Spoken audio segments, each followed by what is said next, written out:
This lesson will cover environmental challenges and skids. Driving in the hills and mountains can be challenging because roads are curvy. There's less visibility around turns and up mountains. There are steep grades and a lack of shoulders to pull over onto. When you drive uphill, you're working against gravity. You need more power, so you'll have to push harder on the accelerator. When you're going downhill, gravity is working with you, so you'll need less power. You can coast and apply the brakes or shift to a lower gear. If you're driving an automatic vehicle uphill, before you start to lose speed, slowly increase your gas. When you reach the speed that you need to be at while going uphill, keep your foot steady. If you're driving a manual, listen to your engine.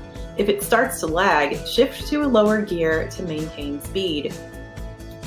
While driving downhill in an automatic, ease up on the gas. Don't use your brakes continuously or they will overheat and cause what is known as brake fade, which basically feels like your brakes are failing. Move your car into a lower gear to control your speed and use brakes as necessary. When driving downhill in a manual vehicle, make sure you shift into a lower gear to control your speed rather than relying on your brakes. You may have to shift into a lower gear multiple times to get to the speed you're trying to maintain. You'll need to apply brakes while you're downshifting and as necessary as you go down the hill. To manage visibility in sharp curves, you can tap your horn or flash your lights to warn other drivers that you're coming if there's not enough space to see. If you're behind other vehicles, especially trucks, increase your following distance and do not pass unless it's safe or you're in a passing zone. High altitude driving may have an effect on the driver and the vehicle.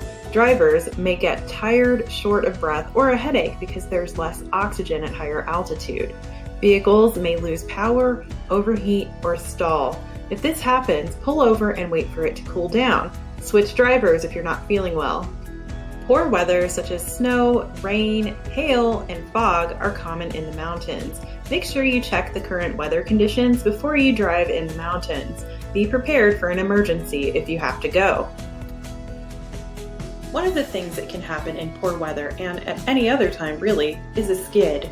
A skid happens when you lose control of the direction and speed of your vehicle. This is usually caused by not enough traction or grip between your tire and the road being wet, or driving at an excessive speed. If your car goes into a skid, it's most likely because you did one of these three things. You changed speed too quickly, you changed your direction too quickly, or you did both. Now that you're in a skid, here's what you do. First, don't panic, but respond quickly and correctly. Concentrate. Don't brake. This will make the skid worse. Steer in the direction you want the front of the vehicle to go. Make steering corrections quickly but smoothly, and don't give up. Keep steering. There are different types of skids, but you can handle them all in the same way. Don't brake and steer in the direction you'd like to go until you're out of the skid.